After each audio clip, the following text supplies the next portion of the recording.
Welcome to Flat Earth Debate Uncut and After Show 20,000 subscriber special.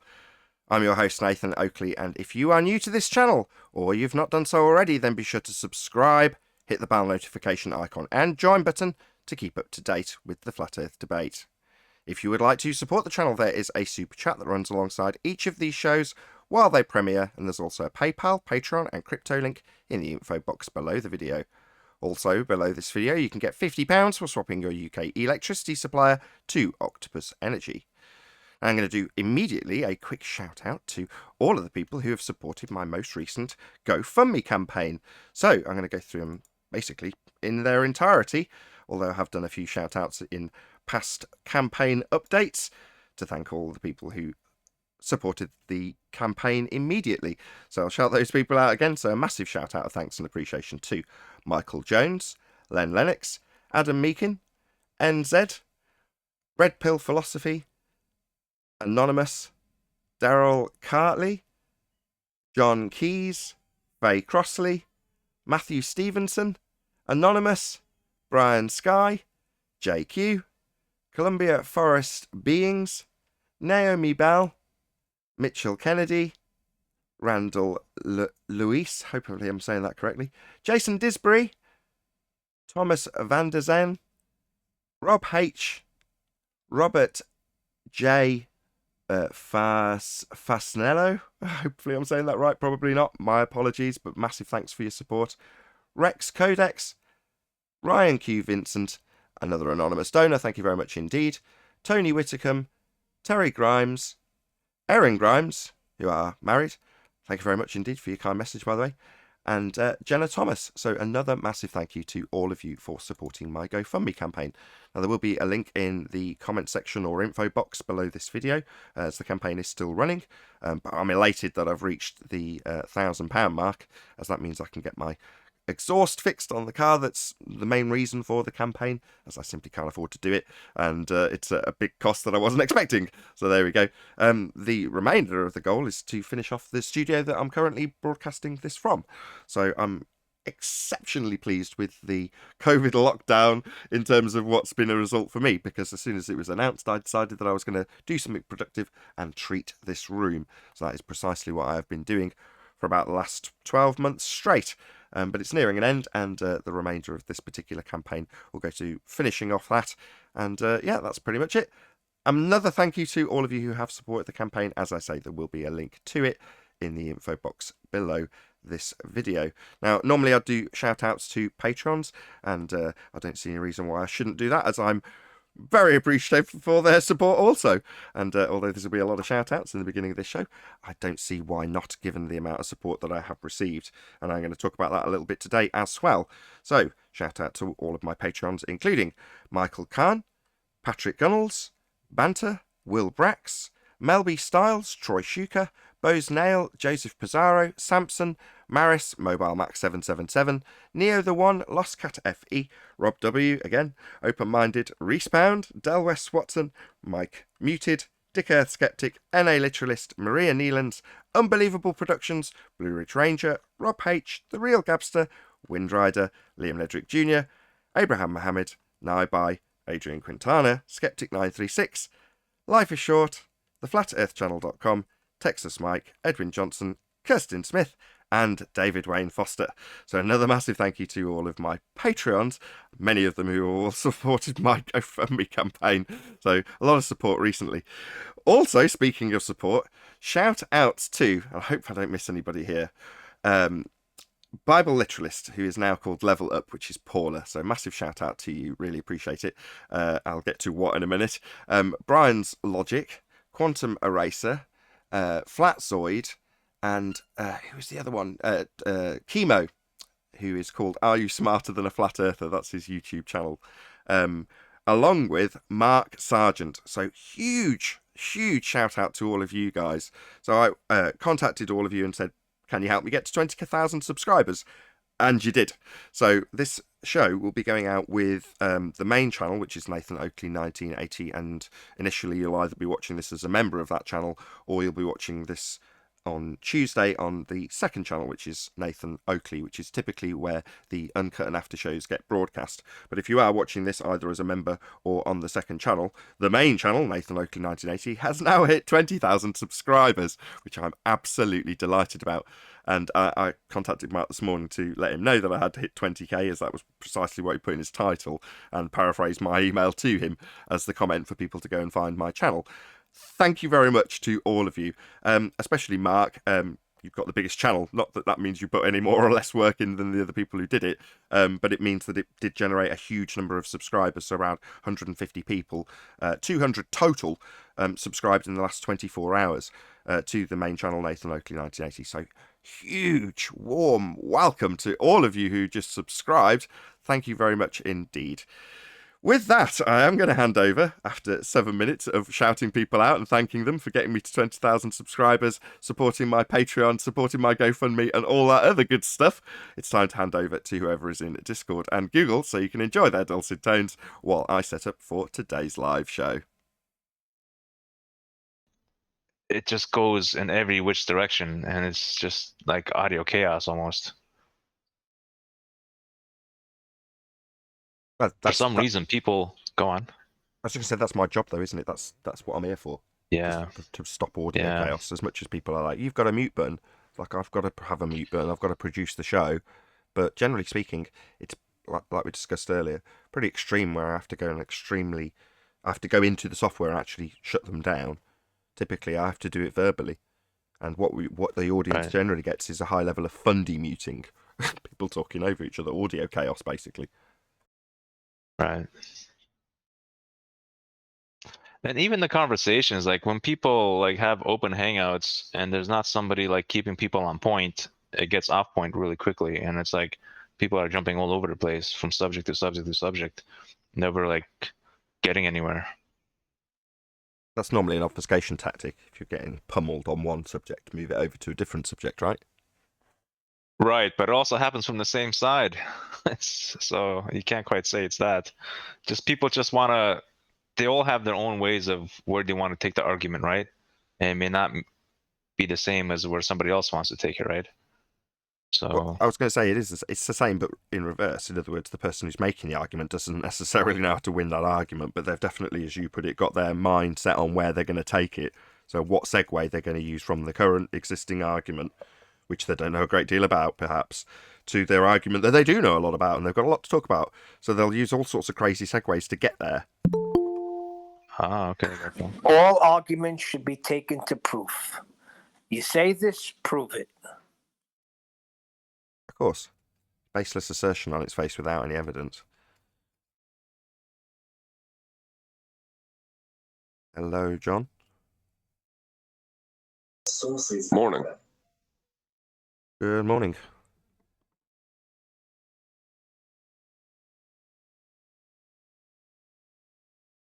So somebody out there making baseless assertions, huh? No, Neil, before you joined, just literally before you joined, Neil said anything that's claimed should have evidence to back it. I'm paraphrasing, but that's basically what he's saying, and I'm saying, yeah, if they don't, it's a baseless assertion.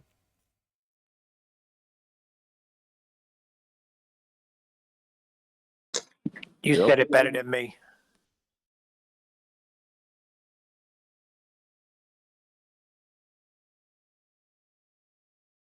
True of any citation. Citation is a baseless assertion on its at face value. It's just some person's words that may, if carefully selected, back your argument. That's all it can do.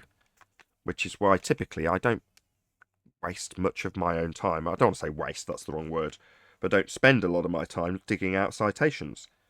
Because the argument is where you win or lose, not how well you can back it by citation.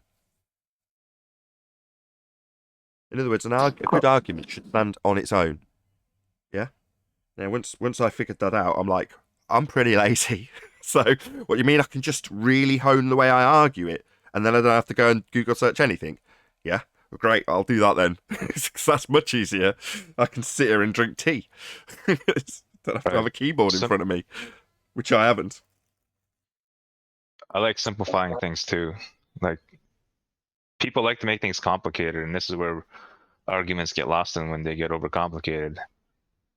And I find out that if I just go in with the aspect of simplifying it as much as possible, then there's like not much, no or little wiggle room to like obfuscate and derail.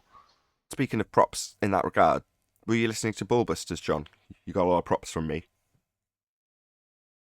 No, sir. I was. The baby's been kind of keeping me busy here lately. I suspected that would be the case, which is why I asked. Yeah, you got a lot of props for your road to debunking axial rotation by way of radians. Absolutely genius. Have you heard of? Well, I never liked Coriolis as an argument after I come to Flat Earth. Like, it just seemed way too complicated. Which is why I've used this as a segue. That's precisely why what Righteous Force just said is a great segue. Because when you're simplifying these arguments down, and it's like the Kevin Bacon game, you know, how quickly can you get from axial rotation to black swan? How quickly can you get from gravity to black swan? How quickly can you get from sky vacuum to black swan? It's a way of, in a fun way for us, because we're just toying with these people and their globe belief now. It's just a way of simplifying the argument down to its most base form. And that's much more digestible than 2 hours straight debunking, claiming, and then rebutting. Is that the right word? What is it when you rebut someone? Anyway, that could take 2 hours with Coriolis. Easily. If you don't know what you're doing. 3. Oh, yeah. I used to get so frustrated because it's easy to get drawn into that, talking about the object instead of, the observation. Well, the other side hasn't caught on yet because they still go back to the same thing. If you listen to Zanuck or anybody else, they're still spewing the same nonsense. It's like they don't hear. Well, they're denying measurement now. That's what they've had to resort to. Measurement's sort of the big daddy of what is. And now they're having to deny measurements. Yeah, when they said maths is reality, what they mean by that is we can physically measure it. Therefore, our maths is right. Well, that's all well and good in terms of, you taking a concept and then saying this is my verbalization or actualization of the concept so you can appreciate it in the terms of the concept or the construct I'm presenting it in. So if it's length, you can understand that, and then you can have something described in terms of its length, and you can show that ruler going along it. Well, that's all very concrete in terms of people's perception of it, even though the language that describes it is abstract. That would be maths. It doesn't matter because they've got a physical measurement. Until they haven't, then they haven't got anything. Then they haven't got nothing. That's right. And pointing that out really hurts them. And the R value is the fundamental measurement, the premise of all of it. So without R, debunked by the Black Swan, they essentially have nothing for all arguments because they're all based on an R. Doesn't matter which one you pick. The heart and soul of the heliocentric model is Earth, a sphere with a radius value moving around the sun. So the R value is critical, especially when you got your sun value from it. Yep. Yeah, it's. I realized that it was important when I heard the Black Swan argument, and I feel like I've started waking up to how important it was. I mean, really, because if you don't live on a sphere, you don't live on a sphere.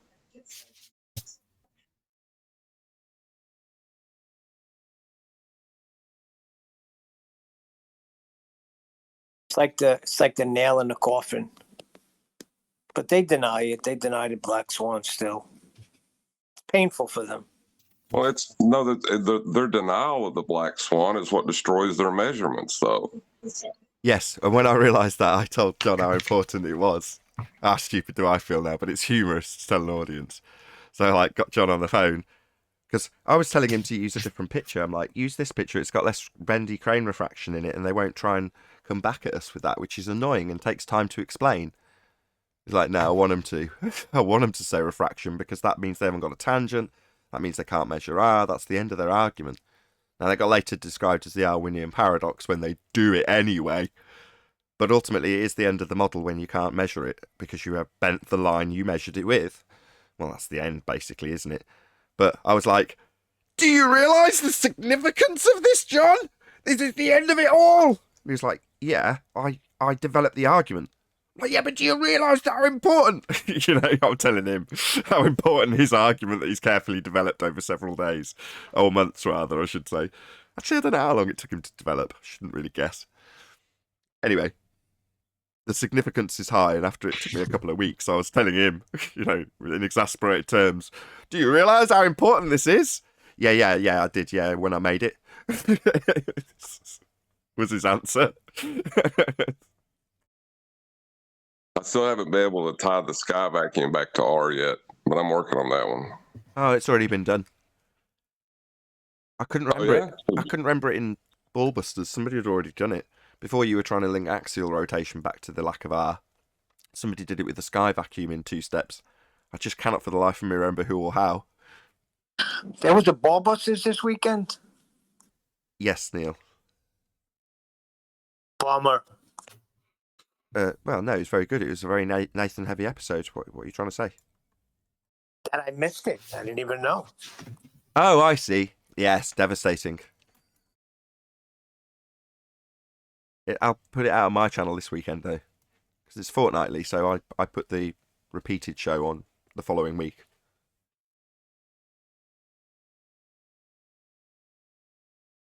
Yeah, I'm confused with this weekend on, weekend off. So now he had one this weekend. So now this Saturday, he's not going to have one. And the same thing with the Tuesdays, I'm assuming.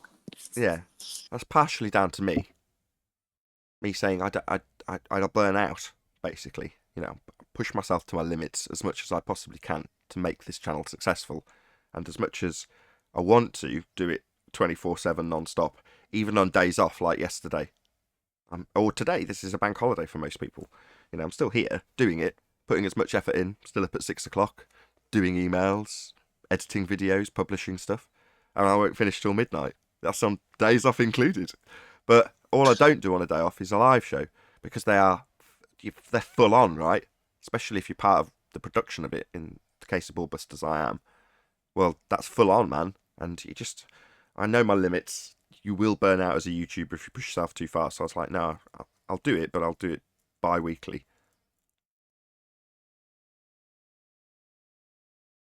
I want it to be good. So wait a second. You just don't push a button like 10th Man said? Well, I don't do any of that.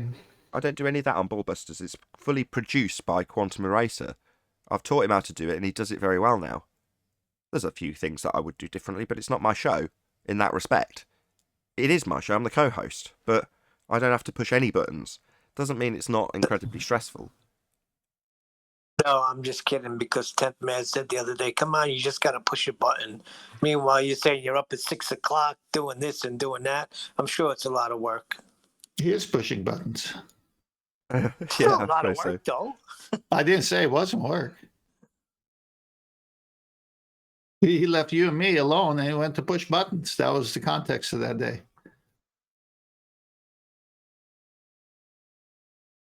So, in summary, asking good questions of the globe model shows how stupid the model is by hearing their answers. We can see 0.8% of it. What, the one we can't see? Yeah, but we can see 0.8% of it. Show us 0.8%. Are you grown men asking me for a picture of the moon? So wait, but you had back-to-back, then you had Wiggles the next day, and he really believes that time can be an independent variable. I like it. It's like I don't get it. I had to leave early, so I listened to the whole show over the weekend, and that was classic. Tommy saying, I have a headache. I'm not sure if it's time or Wiggles causing it. Yeah, that was funny. And somebody posted in text chat, or when that show happened, that time causes pregnancy. And I thought that was clever too, how that was worded. Time does not cause pregnancy. Oh, yeah. Well, hold on a minute. He said it as a joke to point out how ridiculous the argument is. Oh, okay. And I thought that was clever. I love it. We're all on defensive mode. No, it doesn't. Sperm causes it, along with eggs. That's if the egg don't rot. if it's not in water. Next time somebody asks me why I have so many kids, I'm going to say because of time. It was just a question of time. It's the cause of all things.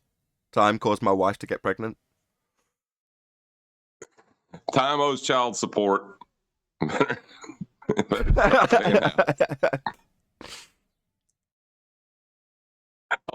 Speaking of funny stuff, in the comments on one of your videos, I can't remember which one, I pointed out that, it's measured flat.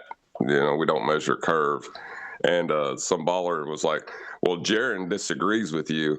And I said, well, geodetic surveyors, planar surveyors and architectural engineers agree with me. I said, so who's this Jaron guy that you're citing? Is he like your god or something? I love it how the high-profile flat earthers become the citation for globies because we use hostile witnesses like Neil deGrasse Tyson. But it's like they're actually not attempting to in any way prove that the Earth is a sphere. You've taken their data and twisted it. So, what, you think that's a great citation? Far from it. Wait a second, Jaron saying that you measure curvature? Remember what I said at No, the it's beginning of from the show, that Neil? documentary. On its face Oh. value, any citation is a baseless assertion, right? The argument is what backs you. That's what makes or breaks whether or not you win. Not the citation quality. That backs your argument, but it's the argument that counts. So, when they cite someone like Jaron, number one, they're just trying to get a rise out of you. Here's my citation, it's a flat earther. No, so that you can get into 20 minutes defending how a flat earther hasn't proven the globe as they claimed? It's their citation. The argument is what you actually need to focus on in those circumstances. Well, what is your argument? What is it that you're making the claim proves a sphere? It doesn't matter that Jaron's going to be cited at the end or not. You can if you want, but it's got to be a coherent argument in the first instance. That's all that matters. Well, what John said, it's very simple. It's measured flat. And as you know, we've been talking about angles. They have to prove you can get an angle off a curved surface when it's obvious you need a corner made by two straight lines. So it's over right there. I mean, you can't get angles with one part of your line being curved, the other one being straight. How are you going to achieve a curve? So when we use math, it's no good. But when they use math, it's reality. No, it's a magic trick on their part. They're using math the wrong way or interpreting it the wrong way. Like you and me, and everyone says 2 and 2 is 4. And then when it comes to a baller, they say, well, not really, because in 4 space math, it's 6. What do you mean 4 space math? Time, we're back to time again. There's a causal agent.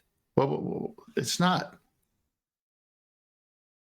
One of their cleverest tricks, though, is taking, the sliding scale of perspective and how, scaling factors change into the distance and choosing just one of them and saying, nope, this is the Earth curve scale right here. I'm surprised I never caught that one before. It's kind of stupid now that I say it out loud. Makes you wonder why they bring... Go on. Go ahead. No, you go ahead. I was just going to say, even in math, when you say you can't give me -5 apples, they'll say, yeah, but it's owed to you. And then they go into accounting. It's like, you can't win with these people. Oh, no, they take it to abstract maths. Yeah. We're dealing with physics. They're dealing with the abstract world of maths. Well, it's a handy tool around tax time when you can tell the IRS, I owe you -$5,000. I will owe it to you later. See how that goes. Yeah, in fact, time will pay it off. Just wait. Time will pay it off. Why not? We can turn it around. You're 6 months late. What do you mean 6 months late? That's because of time. That has nothing to do with me. That's right.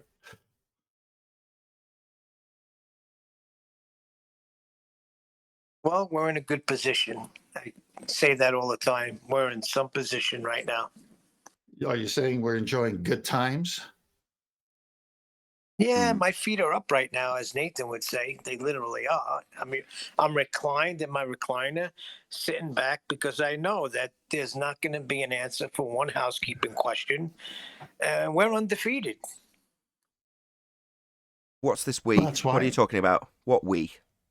You are reclined. I am also reclined. But what's this? We are in a strong position. I am in a strong position. Actually reclined. You are in a strong position. However, you are concerned with the masses and their adherence to your new model of the world that you now adhere to, right? And I don't mean that I mean that figuratively. Well, they're not coming up with any proof, so I'm in a good position. Earth is obviously flat. Do you remember, were you here for the conversation with Brian when I was trying to explain that I got called a hippie for it by Adam Meakin, but the idea that it's really down to you and your acceptance, as opposed to realizing that flat Earth as a collective is in a good position versus the ball paradigm. In the same way, you've got the Matrix analogy with Morpheus explaining to Neo that everybody who's attached to the system is so hopelessly immersed that they're immersed. Is that the right word? Immersed. That's the one. I got there in the end. So hopelessly immersed in the system that they will fight to protect it, and that is very much the case. Well, do you want to engage in those fights? Is there some greater good that you feel that you will achieve by doing so? When there's beautiful flowers and sunshine outside my window, quite appealing to me at this moment. I'm thinking, once this show's done, as much as I enjoy what I do, I'll be out there, man. I'm going to be smelling those cut grass and all that stuff that I can see out my window right now, as opposed to concerning myself with how well is Flat Earth as a collective doing? Are we beating the demon that is the globe? I know I've got a show about that, which this discussion seems paradoxical, but I'd drive myself nuts if I was in the same concerned position that you're trying to detail and Brian was. I'm going to be honest with you. I used to jump around and go here, go there. I don't anymore. After this show's over, that's pretty much it. And ball busters and things like that. I just don't. I find it very exhausting, even in chat. Well, It's like that's exhausting. very telling. It shouldn't be. So if it's exhausting to you, what I find exhausting, Neil, isn't the subject matter. I find it liberating. I find it uplifting. I find it intriguing. It'll never run out of things to discuss about it. Great subject, right? What I find exhausting is the level of work I put myself to in terms of YouTube. How much effort I put into that is, you can easily go over the line of burning out if you're not careful. But that can be, the last week, for example, I've put my heart and soul into it for various different reasons. One, because I needed to get something fixed on a car that I haven't got enough money to do. Two, I'm sick of doing the studio. I don't want to sound mean about that because it's just been a long time doing it. I'm so enthusiastic normally about it. Well, now I just want to finish it and move on.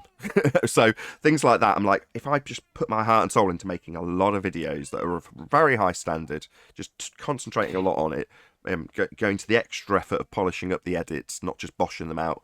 And then, when that was all done, I was like, I want to get to 20,000 subs. I've just made a load of videos and put a lot of effort into them. So I've got lots of good quality content that's getting good views on my channel. Now's the time to scrounge around the people who have got more popular channels, and indeed the people who are less popular than myself, and say, can you promote me? It all helps, and it has. So in other words, I've put my heart and soul into that. That is exhausting. But nothing I just described had anything to do with the paradigm of Flat Earth versus Globe Earth, did it? Not one thing. None of that subject matter exhausts me anymore. Even the verbal abuse that we receive as flat earthers, water off a duck's back these days. None of it affects me. So for you, if that aspect of the show, because you're not quote unquote pushing buttons, if that exhausts you, then maybe detach yourself from it for a time. No, I mean, arguing with them, like in chat, it's like you present your evidence, and that's it. I go on from there. I don't even answer them anymore. Here it is. It's right there in front of you. Answer a housekeeping question. You can't? Okay, goodbye. I'm done with you. I'm not going to go back and forth with them in chat. It's a waste of my time. The reason you feel that way, and at points we all felt that way, is because you have expectations that they have logic, that they will understand your position in the argument compared to what's currently floated out there as the answer, and see how ridiculous the answer is. And then they could come to a realization, hey, I've been lied to. I don't care if the consensus 90+% of the world thinks this. I just realized by that question, I've been lied to. I'm not going to live in the matrix. I'm not going to let them lie to me anymore. That's what you're expecting. That's what I'm expecting when you're talking to somebody. But I'm when not we go out expecting there that. and we encounter people, we don't meet those people. We meet sheep. I was Because gonna say, they're that way about that's not so my many other expectation. things. That is definitely not my expectation at all. Now, I know you go out and talk to the normies as opposed to the super normies, and you maybe have a different Super expectation. Super normies are the... Yeah. Anyway, without getting into that discussion, I don't have that expectation. So if I'm in the comment section discussing or debating with somebody at any length, I see it as sparring. It's like training, getting your head around. When you first started your channel, what was your goal? My channel wasn't started for Flat Earth, but when I started doing full-time YouTubing specifically for Flat Earth, my ambition was to be a successful YouTuber and pay the rent with the money I made from it.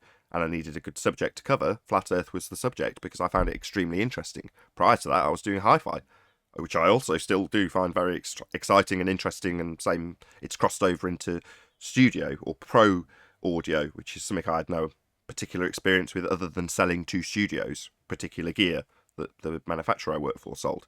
But that was what I made videos about prior to this. But my expectation was to be a successful YouTuber. Why'd you choose Flat Earth at the end for the purposes of being a successful YouTuber? Fantastic subject. You need a subject matter that you're A, passionate about, and B, has lots of avenues to explore. It's not going to become stale. It's not going to run out of things that you can discuss.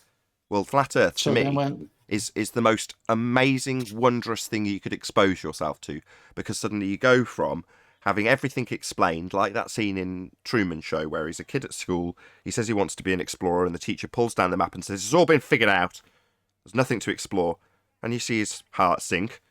Well, once you realise that you have been deceived in the nature of the reality that presents itself to you, you can realise the world of possibility that presents itself to you thereafter, and that is what is part of this discussion. Now, don't get me wrong, it's presented in a very negative light by our opponents. In other words, tell me what the dome is.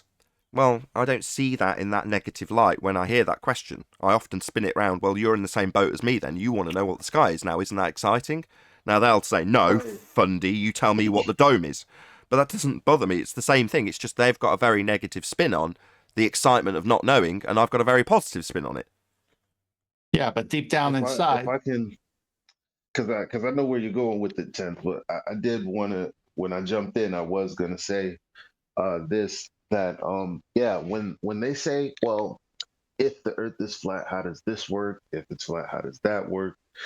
I now question them with this before I continue. I say, so are you accepting that the earth is as we experience it, and now you're questioning things? Because honestly, I don't know. That's a great answer, but my favorite part of this subject is the psychology and the fallacies, the way that they're developed, the way that the opponent deals with the information. That's so interesting to me, how they just take something that's obvious and somehow try to, like measurement. They take measurement and try to ignore it.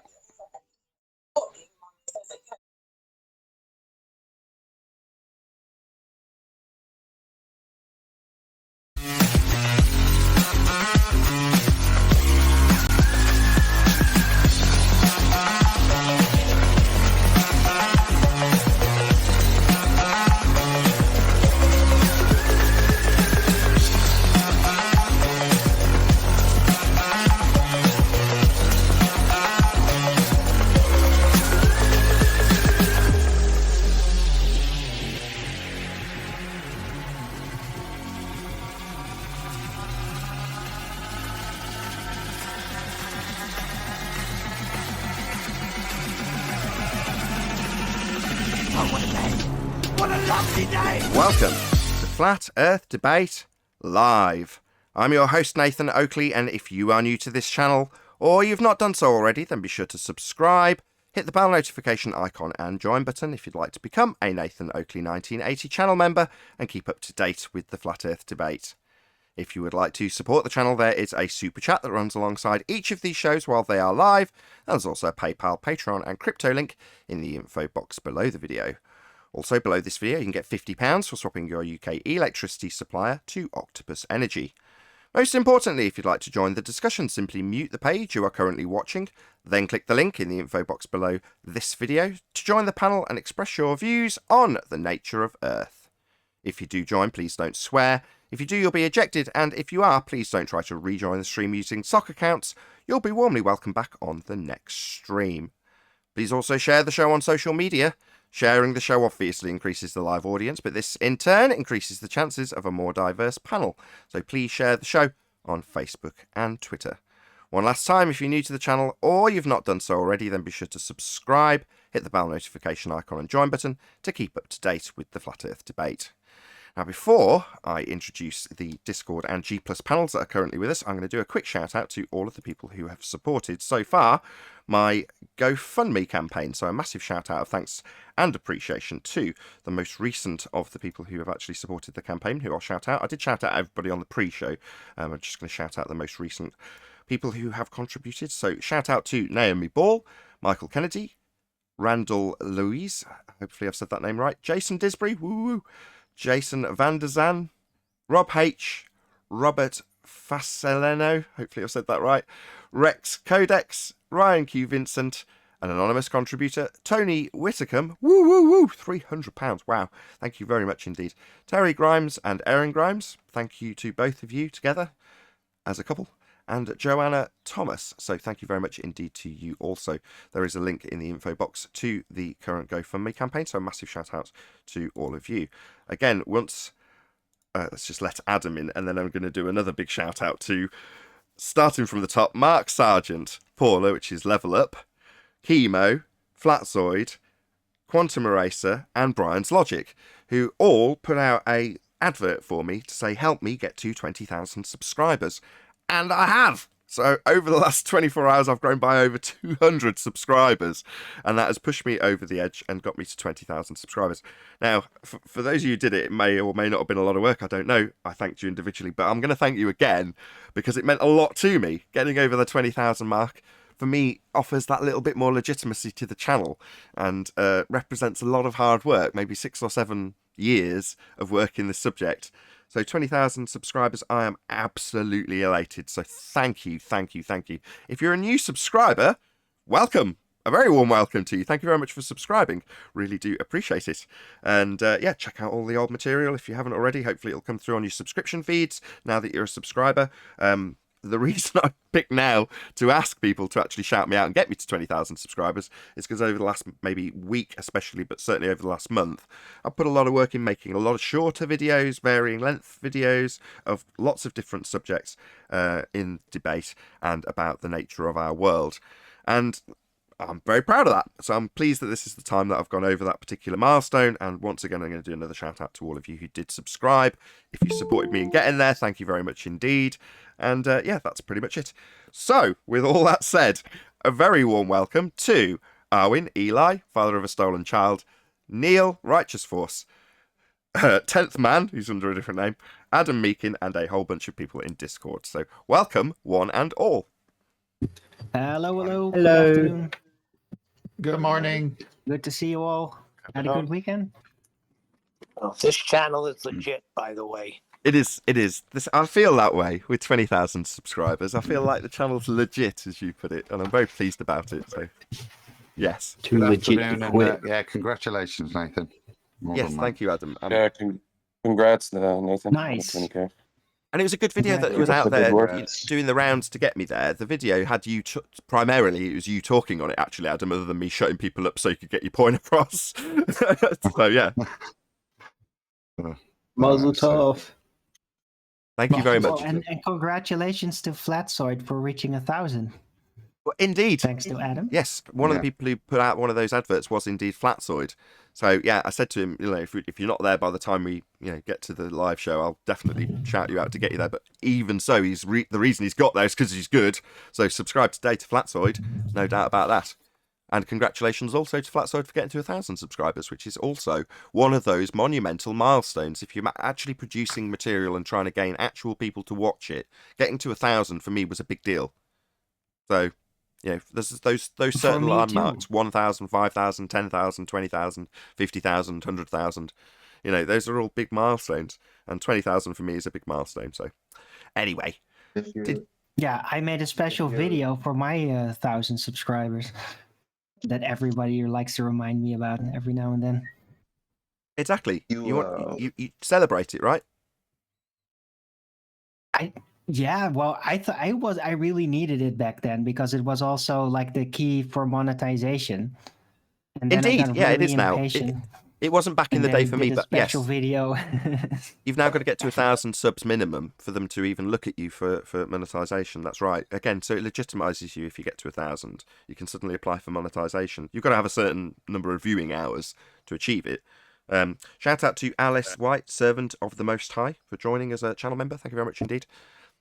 Yeah, talking about upgrading subs, I've been hanging on 1,920 roughly for half a year. I would really like to get to that 2K. Okay, don't hijack my success, Arwin. Yes, we'll get Arwin to 2K in the Hijack. near future, but just not today. As much as I've just shouted out Flatsoid. What I did want to do though, Arwin, is carry on the discussion that's hopefully been, it might be partially why people have come, because of that video that was being discussed with Adam, in terms of the idea that we have little green men from a sky vacuum, second law of thermodynamics violation. So I don't know if before we get into housekeeping, or we might forgo housekeeping today just because it's a special edition show, having hit 20,000 subscribers, woo woo woo woo woo, and just chit chat like we did on Ballbusters. I'm not intending to necessarily recreate the magic from Saturday, but we might do.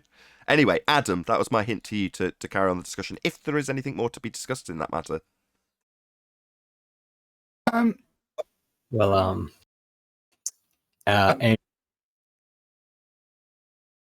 Sorry, go on, Adam. I was going to say, not a great deal, other than the pondering on it. That I think, factly, we kind of raised it again, didn't we, really, in terms of the intelligence of the man, the way he would use a phrase. He knows exactly how to use a phrase. There's no misconception there. And yeah, just again, the ponderance, not so much on the little green men, really, for me. The ponderance is the world to stage, and this is a even greater one. That's the admission for me. Yeah, but he said it with he said it Neil with literal. deGrasse, I'm sorry. He said it with literal duper's delight on his face. Yeah.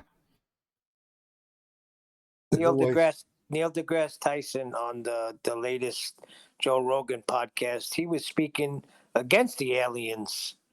It's like he's, from what I gather, he's not buying it.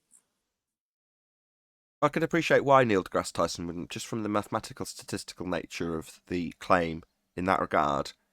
There's a statistical significance. I've forgotten the name of the equation that comes up with it. Every time I bring it up, QE knows it off the top of his head. But there's a particular equation that would give you the probability of life. Now, given it's an infinite expanding universe, that's a probability that exists. In fact, it's highly unlikely in the heliocentric model that you wouldn't have life outside of where we live, based on the maths that I can't remember the name of. Anyway, when you're still looking at those statistical significances in terms of the distances based on the heliocentric model with a 3959 radius and a sun at 93 million miles, the likelihood of them coming here is extremely slim. Now, I understood that as a heliocentrist back in the day. It's nothing to be concerned about in the heliocentric model. And why, when in that clip I described it as the latest trauma-based mind control? Well, that sort of fear porn, in terms of there could be people coming to visit us, that's something to fear. And in terms of actual heliocentric rhetoric, which Neil deGrasse Tyson is pretty good at sticking to, hence he becomes our citation when they deny their own claims, he would just go along with whatever the rhetoric is currently, and the unlikely nature of it is more prevalent in the heliocentric system because of the vast nature of it. Now, when you transition that, this is the weird thing for me, because I was under that, say, I was a fairly devout heliocentrist. What I'd like to think I knew my stuff back in the day, before Flat Earth. The converse is now true. So if we're in a closed system, which we absolutely must be to have gas pressure to breathe, then you have to go by logical steps in terms of, you've only got the rhetoric of what they've told us in terms of discovery of other continents to go by. But obviously, if that is to be adhered to or in any way believed, there's nothing to stop you believing that there isn't more beyond that. Well, it wouldn't be a billion light years, would it? It'd just be over there a bit. So the chances of there being more other different types of people, different creatures, that seems more likely now to me as a flat earther. Or the possibility's less ruled out, let's put it that way, just to carefully phrase it. On the screen, Nathan, the Drake equation. That's it, the Drake equation. Thank you, Adam. I'm glad you're here. It's an interesting one. You look at it. There's all sorts of things considered, except they don't mention the creator in his decision of where he's going to spawn life. Don't seem to be. It just seems to be all assumption probability based. But well, you've got to have a starting point, right? You've got to have a big bang for this derivative maths to work. You've got to follow the everything out of nothing paradigm for this to make any sense in the first place. For a starting point, they have big bang. Let's just, what's the word, brush over that, just because it's not that relevant to where they get to in terms of the Drake equation. Does that equation take in the supposed self-destructive nature of intelligence and how, like, we're supposed to wipe ourselves out, and that's why we don't see alien life? That's a new one on me. Tell me more. What are you talking about? What? Back when I was heliocentrist, that was one of the things that interested me. Is why don't we see life out there? Like why are we so special? But I didn't ever think of it that way. But one of the ways I rationalized it, and I read it somewhere, was that any society, after it grows to such a point with intelligence and the weapons they develop, they'll wipe themselves out eventually. Right. I remember that. They blame it on the people. So they roughly said it's because humanity is always getting into war, right? That's all of humanity's fault. It's not just a few people that do that constantly. No, it's all of humanity's fault. And that's why they don't come to us. That's why they're staying away. Also, the philosophical point of Smith in The Matrix. He views humanity as a disease, and he views the machine race controlling that disease as the cure to the disease, metaphorically speaking. Well, in the way I used to understand it, and Arwen's got one interpretation of it, but there's also that those alien societies that grew and advanced out there in the infinite violation of the second law, they wipe themselves out. That's why we can't see them or hear them. Okay, I see your point, but now you've said it twice, I'm going to respond. When you say there, out there, that's the first bit. And then when you say see, as in why don't we, I want you to qualify both those, starting with the see, because I mentioned this on one of the previous shows. I have seen things moving around in the sky that you would definitely call UFOs and are absolutely in line with the descriptions that are coming out for the Americans currently. So I have, and I want to expand on that, seen things in the sky. And I want to tell you how you can achieve the same thing if you're watching. But that's the first point. The second thing is out there. Are you referring to back in the day when you were a heliocentrist and out there was a sky vacuum? I suppose you did qualify it that way. Yeah. Back in the second law thermodynamics violation days, that was out there, and seeing them was, their home world in that system based on R. Okay. And have you ever attempted to look at all? I used to do star measurements, but there's like with the moving lights, I used to just think they were satellites. Oh, here we go. Oh. What moving lights? Here we go. Well, if you stare at the sky long enough, you'll see what seems to be a star not follow the predicted path. Or change direction completely. Yeah, yeah, that's a good way of putting it. Yes, indeed. So, correct. So you've taken my thunder a little bit, but back in the days, my folks used to live on a farm in Shropshire, right on the Welsh border, and it was the lowest area of light pollution in the whole country. So it was very, very, very dark. And they had a hot tub. So you could go out at a very late hour when it was pitch black, no moon, turn every light off, and just sit there, nice and warm, looking up. That was your natural position in the hot tub. And given a fair amount of time, it doesn't just happen. You have to sit and adjust your eyes to the light. So you switch off the light, and maybe 15 minutes later, you'll start to see more things as your eyes have presumably opened right up, dilated completely to let as much light in as possible. And then you'll see all sorts of things seemingly perceived to be very high up, moving around, changing direction, behaving in a way that is absolutely in no way consistent with what is described in the heliocentric version of the reality that many of the Western world are presented with. So you're describing what I'm describing, which is why I pressed you, because I suspected that might be the case. You seem like a pretty observant guy. You just proved the sphere according to Spurs Chemo. According to Spurs? What? I remember that time. Spurs said, well, you just proved the sphere. If you said you've seen these lights in your hot tub. Yeah, because Spurs was presumably not appreciating that connection is automatic in the minds of the people that are out there. It's a hardwired connection. So if you talk about little green men, back when we mentioned this 2 weeks ago, Adam, something like that, I pointed out that there was no connection to outer space at the time. It's just UFOs in our airspace, and they're being observed as doing X, Y, and Z. No mention of little green men from outer space. And as time progresses, that naturally, automatically assumed connection is what the people will see, and then you introduce it when people have automatically thought it anyway. So now it's talking about little green men from outer space a couple of weeks later, recycling some old crappy narrative. So Spurs is going to do the same. He's going to say, well, if you're talking about flying saucers that you're seeing when you've got very low light and you can let your eyes adjust, then you're proving little green men from outer space. It's like, no, I'm not. Just saying you see lights move in the sky, and I've got no more clue about what they are than what I have about Mars or any other light in the sky, other than some of them have got very cyclical, predictable patterns. That's it.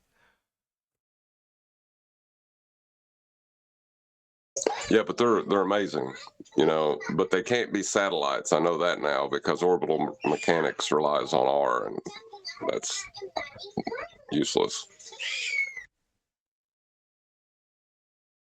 I just want to see one of these geostationary satellites up there. Let's see one of those lights that just perfectly stand still while the rest of the stars all rotate continually. Let's see that. Geostationary satellite. I want to see one. I'm getting balloon on the string. It's not a good term, is it? Geostationary. Because there's all sorts of wrong magic for the people who say those words. Yeah, tell me about it. It's always freaked me out. But hey, that's what they say they are, right? There's like the orbiting satellites that speed around the Earth, and that prevents them from falling down. And then there's the supposed geostationary satellites that remain in exactly the same Euclidean position in relation to Earth. So, yeah, I want to see one of them. If they are in the literal same spot at all time, they should become visible at some point. You already know where they're supposed to be in relation to your position. For what purpose, though? What's it going to prove? So if you look up at a light in the sky and it doesn't move, does that prove that, well, you're moving and it's moving with you because it's not moving? That's totally illogical. It proves the lockstep motion of air, Nathan. Exactly. Proves a begging the question fallacy. No, it doesn't. Proves you can beg the question. Right. No, but at least it would give some legitimacy, roughly some correlatory legitimacy to the idea of a geostationary satellite based on the lights, right? As John said, he thought they were satellites. Well, yeah. Why wouldn't you? Well, you wouldn't because why wouldn't you? Because you're told that they are, so you would. Right, but if they're then geostationary satellites from that story rumor, then where are those types of light? I'm sure I can find you evidence of that in the first instance. I'm sure I could find you a light that doesn't move while the other lights move around it without too much difficulty, Arwin. Oh, really? Cool. As long as it's not some CGI. No, I mean, Where's this light supposed to be? anywhere in the sky, but not moving with the rest of the stars. How do they get up there? I don't know what they are. I have no idea what this proves or disproves, other than the begging the question fallacy that the heliocentrists use, which I've pointed out already. But Arwin's just interested to see lights that don't move. Fine. No, I understand. I'm just going back to the multitude of pictures of the helium balloons in Antarctica, supposedly going up with satellites attached to them, lifted up by a crane before the actual release of them into the sky. So how did they get up there? You're asking the wrong people, man. If you want some bullshit narrative, you need that from them, not me. They put them on a rocket and then they launched it up there and released it in a lower gravity environment. Or it would have to be completely free of gravity. Otherwise, yeah, a geostationary satellite would fall down. No. If they need a rocket, why did they use balloons? The issue I have with that stuff, Other though, technology. Hold on, Arwin. is, really to do with the inverse square law and where these two, forgetting the possibility of the medium, but place them, because they're both approximately the same size, a satellite, and the things they stick on balloons are back of a truck size. Now, to see it at altitudes that balloons are at would seem feasible. You're not going to make detail out, but you may get the reflections and get that light being held. To then place it at these geostationary distances would seem less likely that you'll be able to see such a small sized object, even through a telescope. It's a very long way they're placing them, but it's not a very long way where the balloons are. It's still far enough away for you not to be seeing detail of it. That would be my point on.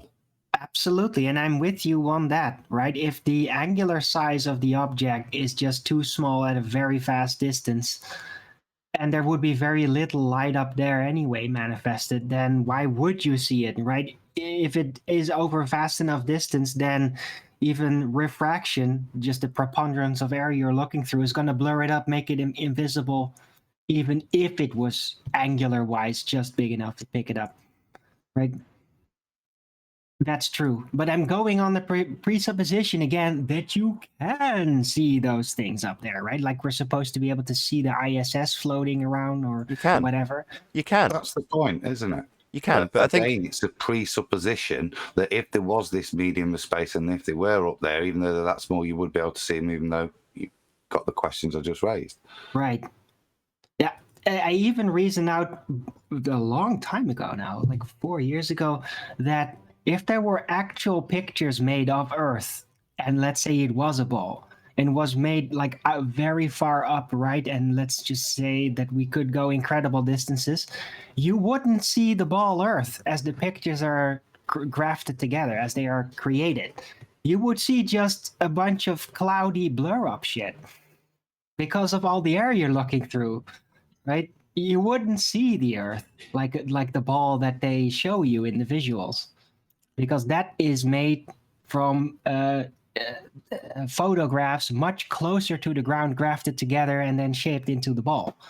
How do you know that? Hold on. You completely hijacked Adam's point. So Sorry, yeah, I did. Right. So yes, the inverse square law, Adam. Indeed. So it'd be perfectly reasonable to accept that those things that were just detailed by John and myself are feasibly balloon satellites based on the distance that they would be floating around at. But as soon as you move that up to the scale that they describe orbiting satellites to be at, and they're begging the question falling around a sphere Earth paradigm in a sky vacuum, all totally debunked, I might add, well, then you wouldn't see them. That's the bottom line, based on the scale and size that they say they are. Now, before I just let you all jump back in, the ISS, which also came up, they've had several bashes at what that could be in terms of what they've claimed that particular light in the sky is over the years. Maybe it's Skylab or the ISS itself. But in terms of the scale and what you can see, I'm pretty sure that they've got that figured out now. In terms of it's been, how many attempts? What is there? The Skylab, there's ISS, what was the other one? Mir, of course. So, as they've been able to figure out what that little light looks like better and better and better, they've replicated what we see as on the stage show that is the ISS down here to match the scale better and better and better. So now I would imagine that given their distance and claimed orbital path of the ISS, which isn't very high, I might add, and that might be why, they'd have to go to the extent of making it extremely vast to match it if they put the orbit out at a further distance. So they've only got it very close to Earth, in spite of the fact, which is what was questioned. I remember it being questioned back in the day as a heliocentrist. You're like, why isn't the orbital path so much further out? Why don't you at least put it out towards where Hubble was? Oh, well, that's miles too difficult. It's like, hang on, you've been to the moon. Anyway. Well, the consequences of the black swan. Technology. The consequences of the black swan are far-reaching. If we can't, through physics, measure the curve here where it's supposed to be at a 1 foot observer height, then all of this orbital mechanics and all Earth being a sphere and no real photograph of the Earth. Well, the reason there's no real photograph of the Earth is because there's no 1.22 mile curvature starting here. The horizon is far behind that.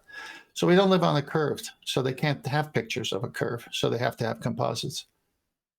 Right, and what they show you in those pictures, the edge is your horizon, but on the ground, that's its comparison. Obviously you can't see beyond the sphere that they present you in the pictures of Earth from space, a second law of thermodynamics violation. Well, that edge is the edge that is representative of your sphere edge you currently deny. The physical obstruction to the things beyond it. Quick shout out to Godzilla37. Despite their best efforts, FED only grows. Thank you very much indeed. Reference to the fact that this show is representing 20,000 subscribers. Woo, woo, woo, woo, woo. Thank you very much, Godzilla. Isn't it interesting how they get all bent out of shape when you say the edge of their sphere? But what do they expect? What do they expect when it's supposed to curve away and things are supposed to disappear bottom up?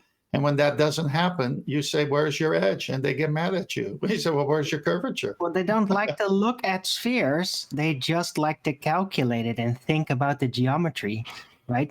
They don't want to recognize that when you look at a sphere, it has an edge. They don't want to know that. They say spheres have no edges. Well, let's Haven't you get heard some. the argument? Stop. Let's get some clarity.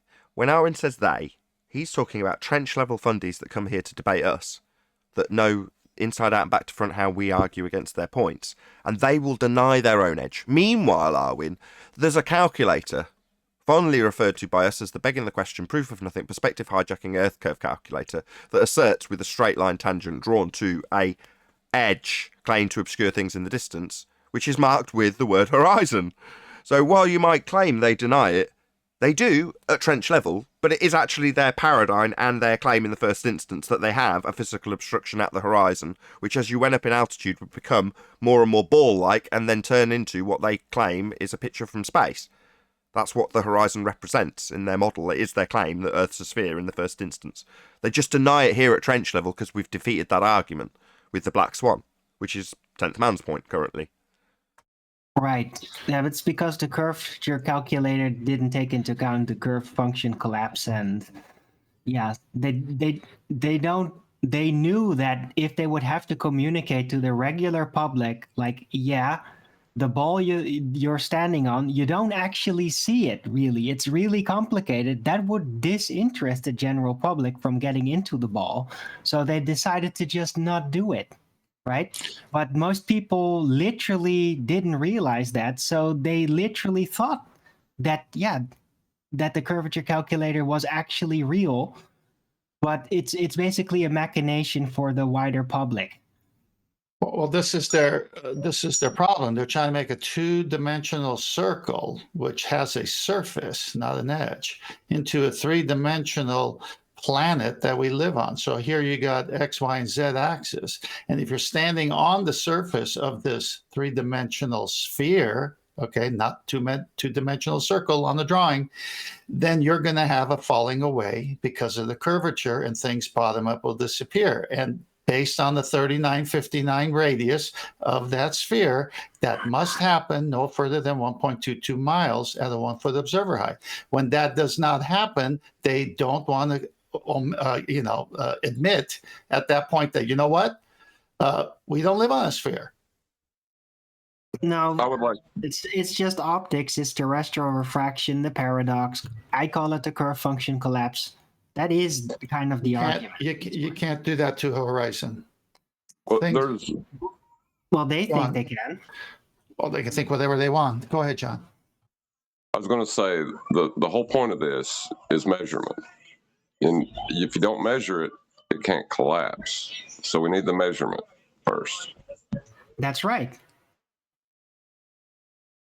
Yeah. Fine. We destroyed it in the pre-show when we said you can't achieve an angle without a tangent, two straight lines making a corner for a vertex. So you cannot have angles of luminaries where they are over the geographical position of an Earth without two straight lines. Well, if it's 3,000 miles away, your baseline has to curve. Well, then how are you going to get the angle? You can't.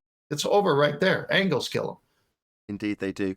Just going to do a couple of quick shout outs. So, shout out to, just have to update it on the page that I showed to the audience, anonymous donor who's donated while this show's been running. So, thank you very much indeed. And also, Ian Kane McGregor, thank you very much indeed for supporting my GoFundMe campaign. Really, really do appreciate it. Links in the info box if you did want to support my GoFundMe campaign. I just wanted to say a shout out to those people as they've actually contributed while the live show was actually running. Thank you very much indeed to both of you. Okay. So, yeah, it's worse for them, right? Because if they hold on to their bull religion, and they do, of course, then the realization that you can't actually visually measure things, it brings the entire field of geometry in disarray. The field itself, which they hold very close to heart. So it's almost like they feel geometry is dying because the geometry is, well, distorted from their point of view because of terrestrial refraction, which makes geometry in visual reality kind of impossible. It only works out in the math anymore, right? It's very confusing for them. Well, the best witness for a flat Earth is the behavior of water. So forget what your eyes are telling you, because your eyes could tell you a lot of things at 10% and above the Earth with all the stuff in the air with mirages and everything else.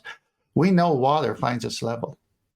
We know that an angle to a star 3,000 miles away needs a straight line to the geographical position of that star over the Earth. If a curve can't be achieved in 3,000 miles, what makes you think it's curving at 1.22? An angle can't be but who achieved. says a Sorry, curve stop. can be achieved? An angle can't be achieved because it's on a curve. Sure. Geometrically. You said if a curve can't be achieved. God, Arwin, please. Trying to just give clarity to his last point as it's critical. If an angle can't be achieved, is what he meant to say, right? 10th? Correct. Thank you. The only way you can do it is the old Red's rhetoric way, Nathan, isn't it? Which is to assume the ball first and then apply the angle, the assumed angle of difference. When they were doing their triangulation, they went out and said, well, A's this far away, which means we've got to change the angle we've just measured by this much, so because we're on a ball. To align he adds in so R after making the measurement. So it requires the pre-assumption and the knowledge of the R to adjust for the R for you to take the reading of the angle of the stars if you were going to do it. So I know it's convoluted, but does that make sense? Well, they get their angle from the center, so it's called a central angle, and they could only do it on a two-dimensional drawing. No one is going to the center of anything with a sextant to take the angle measurement. The angle measurement is done on a curved surface if they live on a sphere. They can't get us into fantasy land and say, well, the sun rays are coming in parallel, and where you are in the sun rays, we take that to the center of the Earth. The radius from there is 3959, and the two lines meet there and create a corner. Well, no, that works on a two-dimensional surface with a circle drawing, but now you've got to get that navigator to the center of the Earth to take that sextant reading. Well, he's not going there because there's no such thing. Yeah, but what I'm trying to explain to you, Tenth, is that in the case of red rhetoric, you're saying, how do you get there if you're supposed to be on a curved surface making the measurement? Well, they don't bother. So it's kind of the reverse of what a geodetic surveyor would do when he measures his tangent plane by way of getting a zenith measurement, presuming it's to the presupposed centre. Well, none of that's happened. What they do is they just get the angle, because it's been done on a flat surface, and then add in R afterwards. So they say, Correct. okay, here's our angle, because we've got it, right? You can measure an angle, right?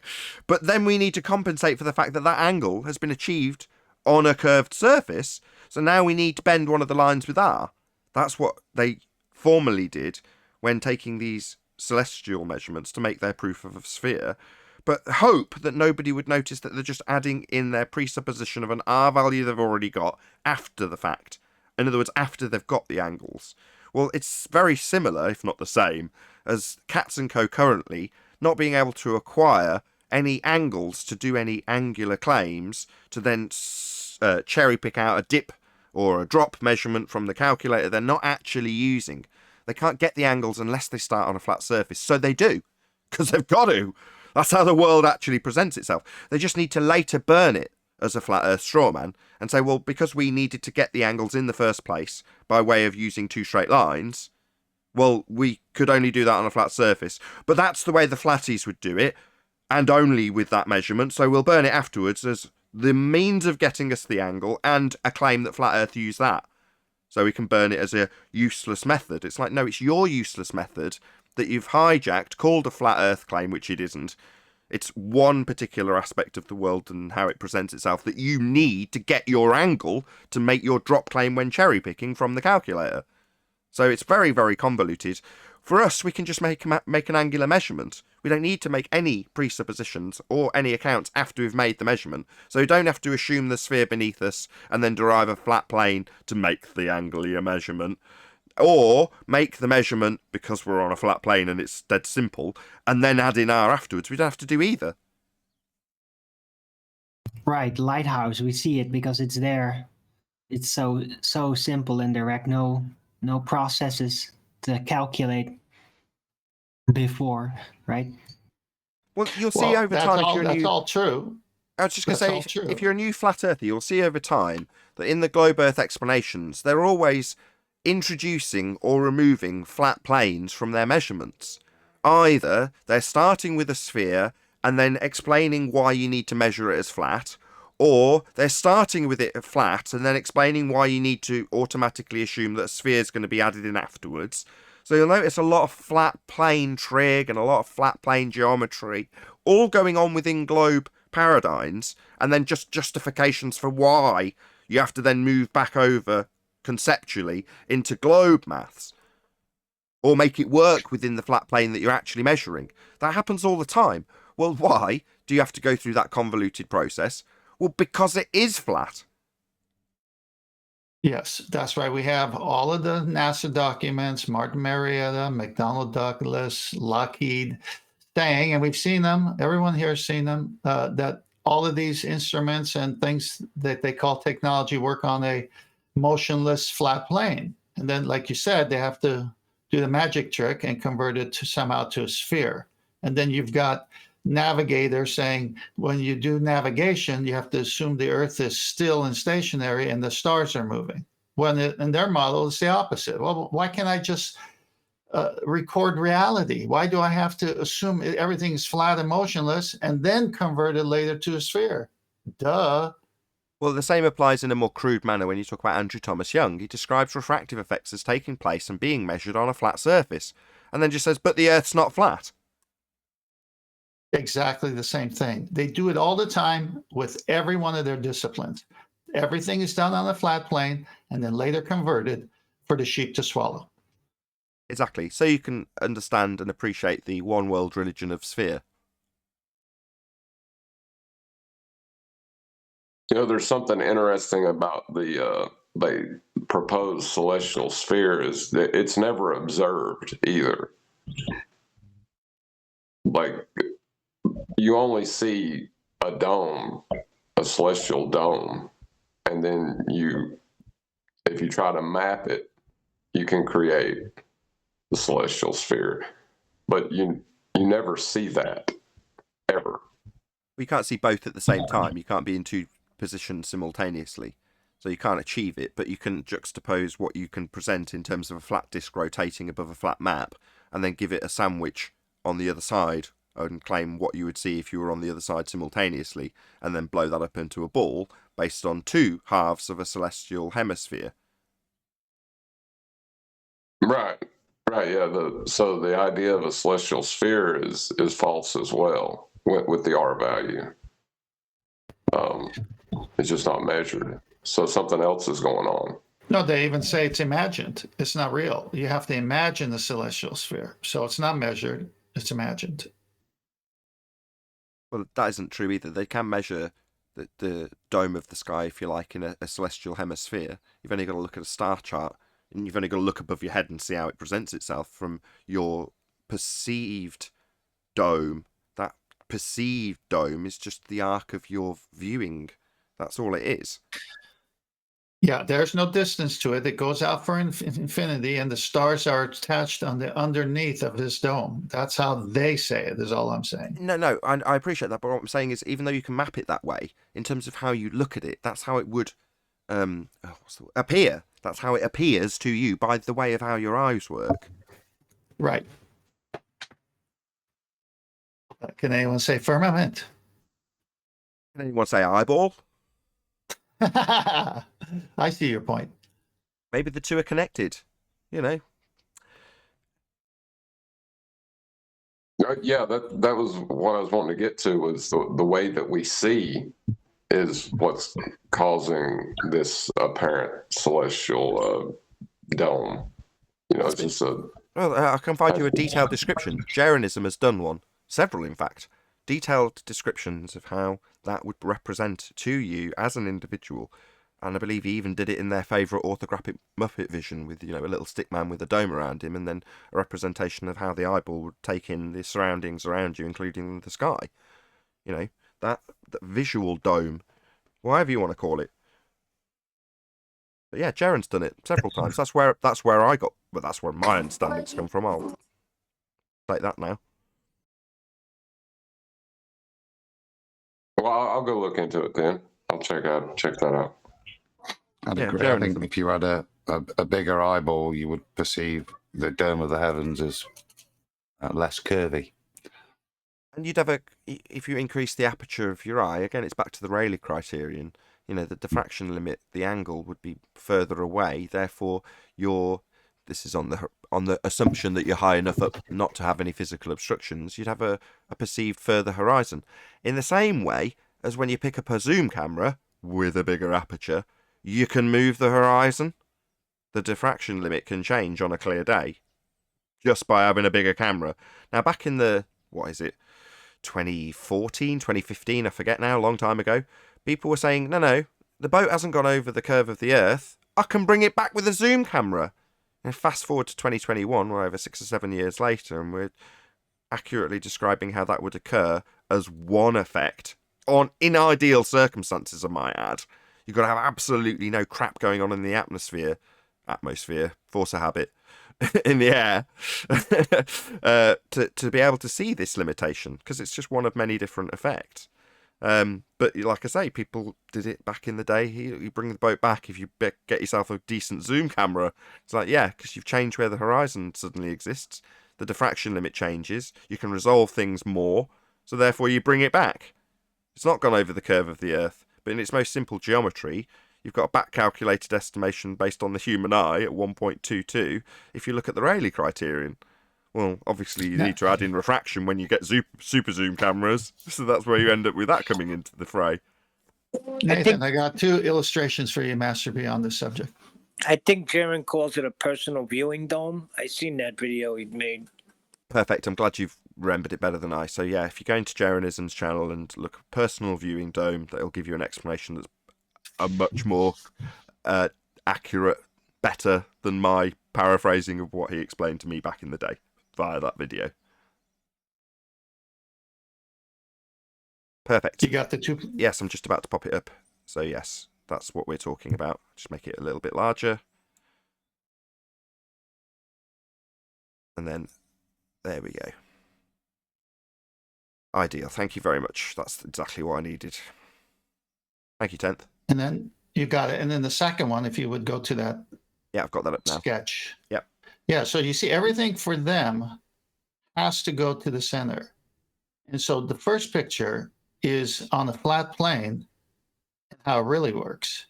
The second picture, or the illustration that Nathan's on now, is all the measurements must come from the center to have the angles. And so what guy goes to the center to see it from the second picture viewpoint? Nobody.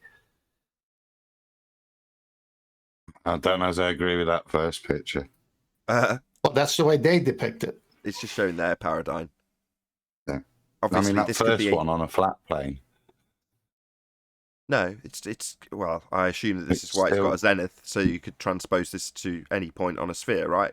10th? Yeah, that's the whole point. That zenith that they have there in the first picture is going to the center. So if you go to the second picture, that would be coming in sideways to that guy's eyeballs. That would be the center. Yeah, but I'm saying the way in which the stars are actually laid out on a celestial sphere misrepresents it, creates the image of a firmament, which isn't what's occurring, because again, that is not taking perspective into account in any way. That's how the dome is generated, with perspective. Exactly. Yeah, and the real, you've seen Adam, and you and I have talked about it. They got the celestial sphere, which has got a celestial North Pole, celestial South Pole, celestial equator, the equinoctial. And so they just mirror the Earth into a celestial sphere and wrap all the stars inside of it. And this is how they want to sell it. Spot on. Yeah. You can't. That top Go on, Adam, one sorry. is basically what you were describing in terms of, I think it's probably more Iru Landucci's thing that Jaron describes, but in the rendering, that's your personal viewing dome there. Now, that's how it renders to you, but actually, those things low on your horizon at the same height as Polaris, they're just further in the distance. Correct. It renders like that. So you're saying it appears like a dome, but it's really just perspective, right? Yes. Yeah.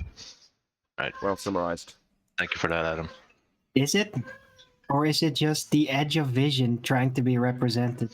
That's perspective, Arwin. Yes. Well, we're saying yes. We're just saying yes in this description, in this context, in terms of how this specific description's been put out by Jaron.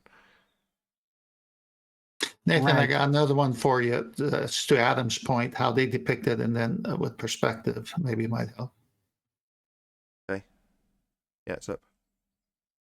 Yeah, so yes. this is how they depict it right here.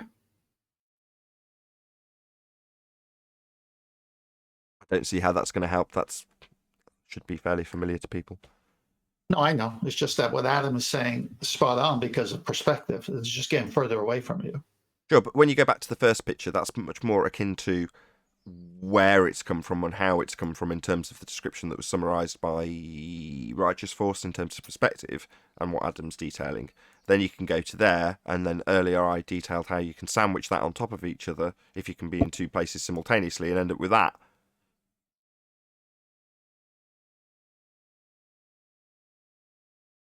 There we go. It's mathematically beautiful. Sure, Adam would agree. The way to think of it is you could put the path of the sun and it would create that same dome, wouldn't it? It would create an arc on that dome, or the moon would, as it travelled in the sky as well. But if you were to take one of the stars, it will have a GP position, and that dome, if you stood under that star, that dome will move to where you are, because it's a dome of perspective of you and the night sky. It's not a physical thing. It solely is, to me, just perspective that creates the angle for observation. Quick shout out to JQ, who says, don't forget to donate to Nathan's GoFundMe to keep Flat Earth debate going. And congrats to Nathan on 20,000 subscribers. Really do appreciate it. Thank you for the super chat, by the way, JQ. Thanks for supporting my GoFundMe.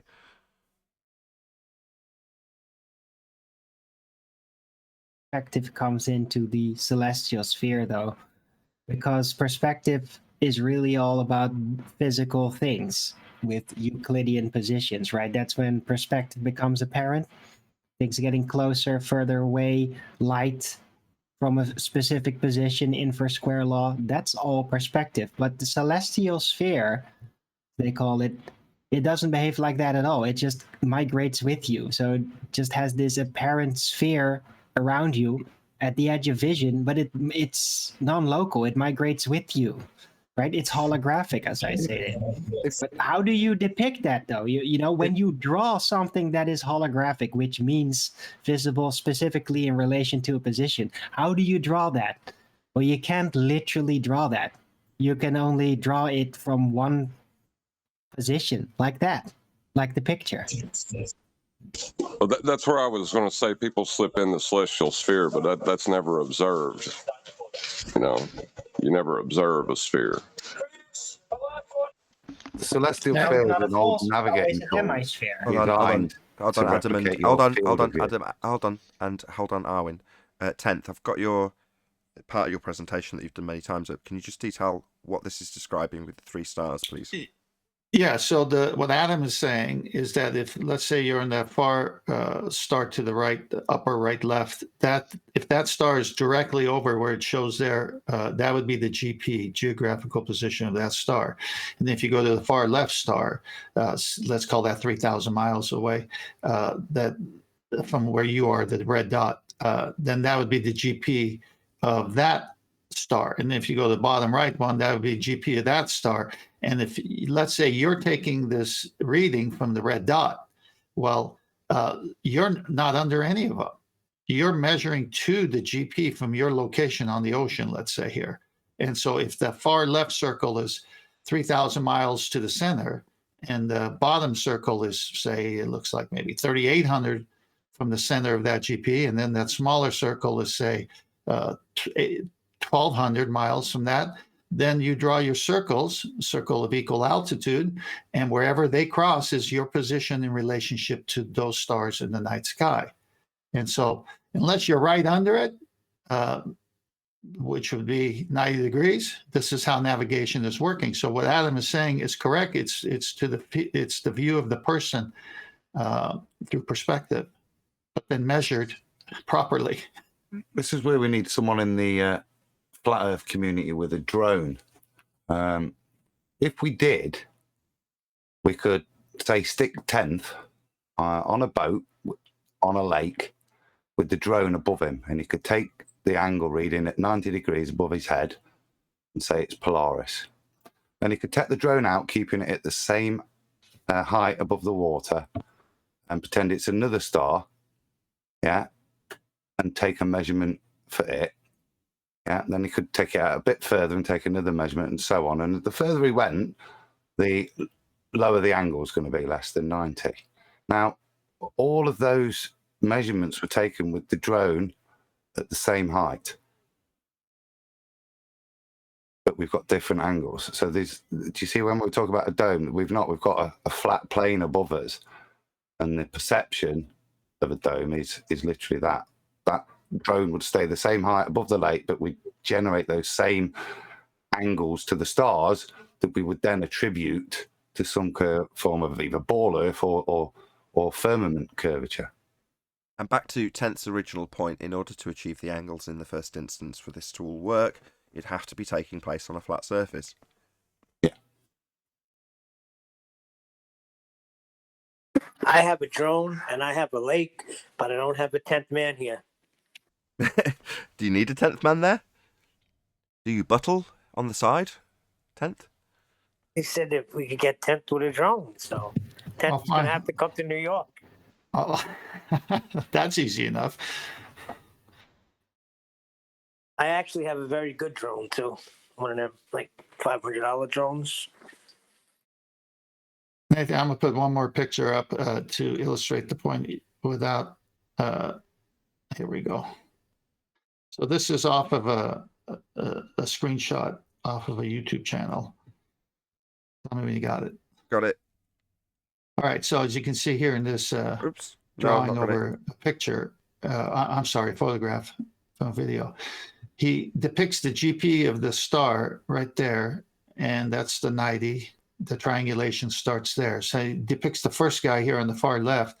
He's 50 degrees away from it, and he's saying, let's just say that's 900 miles. Well, that means anyone on that circle in the previous drawing, as well as this one, is 900 miles from the GP of that star. You just don't know where on that circle you are. That's why you do a second reading and where the two circles cross, and then by the time you do a third, all three cross at one point. Now you know your exact position to the GP of those stars. And so that line from that says 900 miles, 900 miles, 900 miles. That's all the way around the circle to the GP of that star.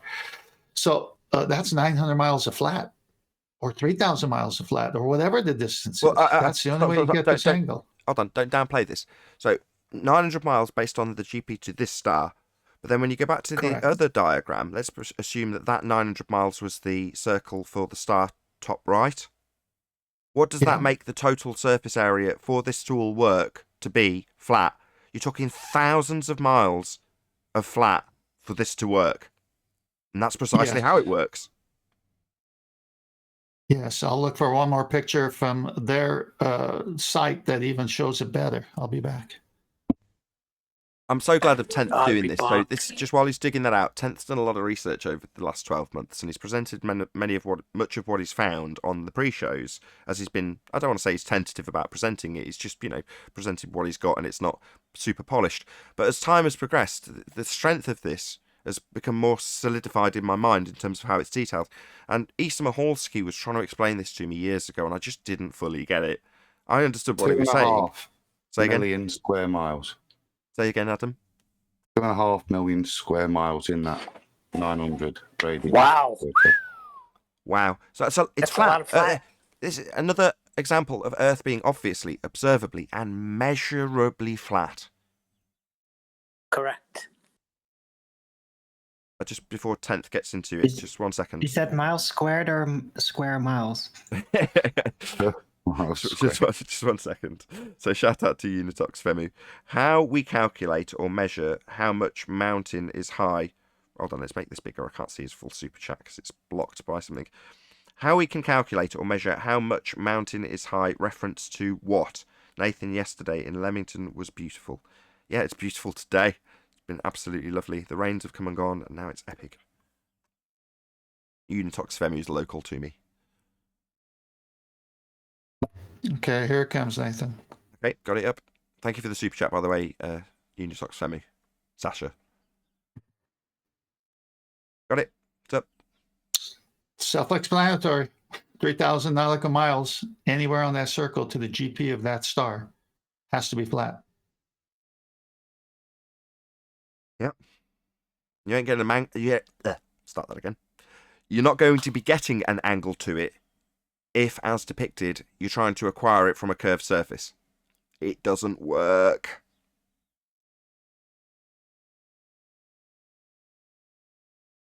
So circle of equal altitude. That's what's being described. Thank you, 10th man, over the last year or so, bringing so much clarity to this subject. I love that at a pinch you can bring up the pictures during a live show. Right, last one, got it up. I don't know if you're on mute, 10th. Yeah, circle of equal altitude, section on the top right, bottom right shows two circle of equal altitude where they cross. That's where you are. Obviously, the section works. It just doesn't work on the surface depicted on this drawing. It works because it's flat. Yeah, you can't acquire the angle if the surface beneath you is curved. A la your first drawing, which I'll put back up on screen now with the 3 stars, 90-degree angles to them. So yeah, circle of equal altitude, meaning not curving away from you. flat. That's how it works. The Earth is flat. And apparently the sky too. Yeah, no reason not to throw that in there when we're talking about how it curves to a visual dome by our perspective. There's no reason not to make that assertion in terms of what's going on above our heads by logical deduction. The sky's flat. Yes.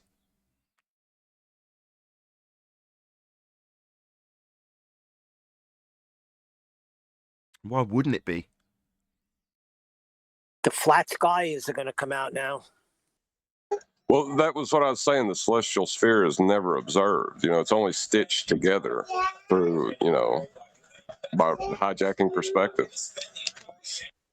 I think this last slide is just showing you how you acquire an angle in most crude terms. So that bottom line can't be curved. Well, the sextant is a glorified protractor. They even say it. I've watched so many videos on this, and I'm saying, wait a minute, you guys are getting angles. The sextant is a glorified protractor. Let me go see what a protractor is. I see what a protractor is and how it works. I go, what you're saying is that it's flat. And then they'll give you a long explanation for why they justify it not being flat, in spite of the fact that absolutely everything in terms of their measurements and what they're dealing with shows it as flat. But it's not, because I'm going to now transpose it into a sphere model using R after acquiring these angles from the flat plane I measured. Therefore, it's a sphere. That's what they will tell you.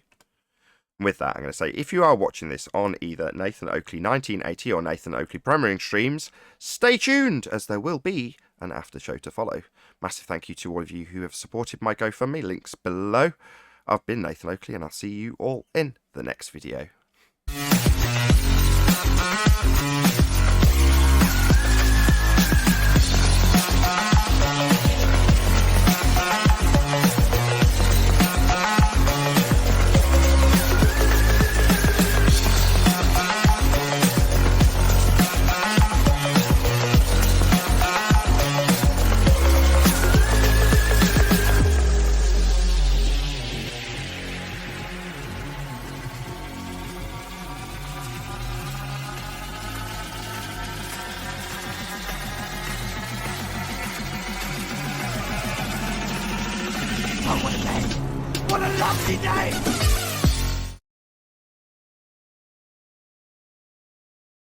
Yeah, hey, Check. bro. Yes. Check.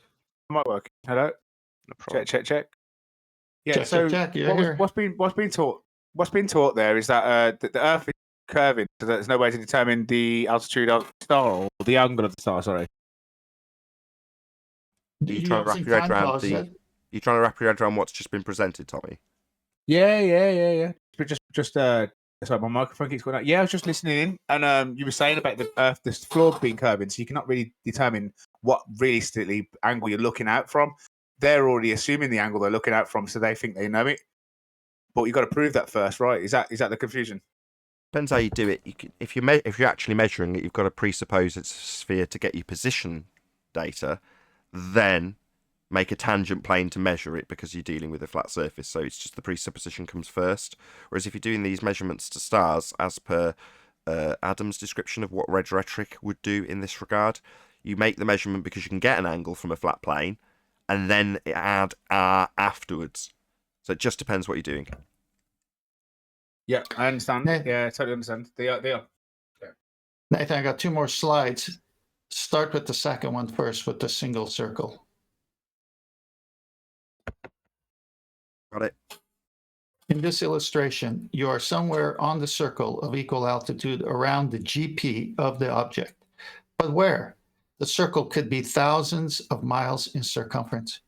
The answer is simple. Measure the altitude of 2 or more celestial bodies, where the three circles of equal altitude intersect is your location on the globe. Next slide. In a very real sense, that's all there is to it. In principle, with globe in hand, you can go out on the deck with your sextant, measure the altitude of 3 stars, plot the GPs of those stars on the globe, subtract the altitudes you shot from 90 degrees to determine the size of the circle. in degrees to draw around each of the respective GPs where the three circles intersect is your position.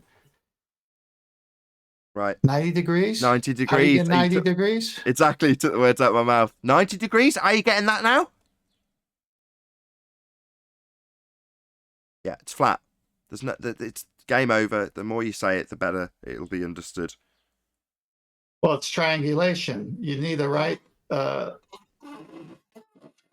angle for that. That's your 90. So if you need a 90, which is a right angle, and then the last part is triangle, 3 straight lines, triangulation, it's over. Unless you want to throw geometry out the window too. No, this is how things actually work, regardless of the cluster screw we get. And it's all trench level, as much as we say, oh, well, at least Tyson obeys the heliocentric rhetoric in its standard form, rather than double speaking around why it doesn't happen how they say it should happen. Well, all of it is trench level when you think about how the world actually presents itself as flat, and they have to double speak their way around that when they give an explanation for why they're dealing with a flat plane, making measurements from a flat plane, or assuming a sphere, just for Tommy's benefit, then measuring it flat. You know, why they'd have to give any of those explanations rather than just doing it on the flat surface that we exist on. Oh, right, that's right. We all have to believe we're on a sphere, don't we? So that it needs extra explanation after the fact. Yeah, and I appreciate the speak out of the video you done of us as well. It was pretty funny, that was. Me putting the point across. They seem to argue on even fundamental principles. I mean, I do agree there's an assumption that the Earth's curving already. We need to know the Earth. How they determine that? And there's no actual direct measurement of it. So they are just assuming they're on it and then calculating their mass from that assumption and then coming up with the conclusion that it's because we're on a curved surface. And realistically, it can be explained other ways. You guys saying they're triangulating the altitude. From what I'm hearing, is that you've got 3 stars. You can find 3 stars at a level in the air, in the sky, obviously, and then draw an angle to them from your position and down to the floor. And when you can line 3 of them up, it can give you a position. That's the part I didn't quite get. No, you summarised it. I think he needs to see those pictures again and walk him through, Nathan. Yeah, you'll have to wait till the show gets put out. No worries. Oh, that's true. But yeah, you summarised it beautifully. I don't understand what you think you don't get.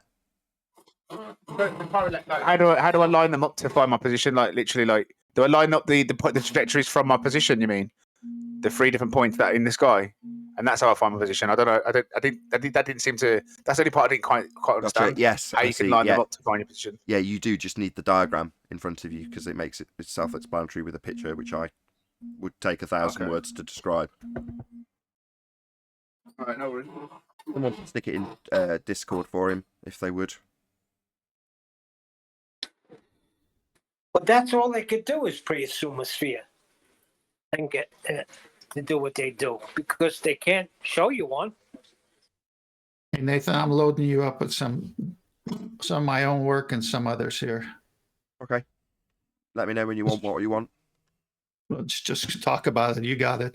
It's simple. I'll be throwing it. It's your. Gotcha. Yeah, they're self-explanatory for the most part.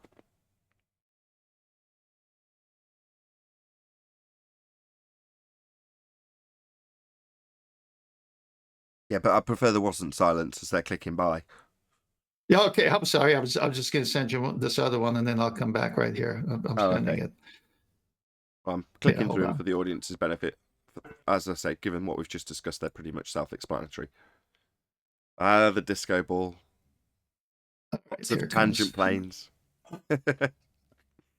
Everybody's so well behaved today. Right. So I'm sending you this. Okay, did you get this last one? Yes. All right, so does light come in at funny angles? Sun's hotspot is the GP. How do you get a hotspot at 93 million miles away? So here's an interesting viewpoint. So if you're on the surface of the ocean and you're 3,000 miles away from this hotspot, which we'll call the zenith position of the sun, the GP, geographical position, right where it's at the highest point over somewhere on the Earth. And if you do a circle of equal altitude, and we go by the previous picture, say it's 3,000 miles, then you're somewhere on that circle, 3,000 miles from this GP. And so that's all got to be flat. And if you do 3 of them, by picking other luminaries or waiting an hour and wait for the movement of the sun by 15 degrees, take another one and carefully doing 2 circles, then you know exactly where you are and how much you traveled as well. The Nautical Almanac has 57 stars, the sun, the moon, 4 planets. The GP of those luminaries for every hour, every minute, every second of the day. They use those 64 luminaries for navigation because they're the easiest ones to spot. And they've got this out for thousands of years back and thousands of years in the future. They know where they're going to be. Doesn't sound like we're hurling through space at impossible speeds for you to know that kind of consistency and preciseness. No, but we know we need to use a circle of equal altitude for the GP of each of those 3 stars you're going to use to triangulate your position. Well, you're on a flat plane to do it. There's, you know, it's not like it's on the front page of this when you're talking about triangulation. It's the circle of equal altitude. The devil's in the detail, right? Yep.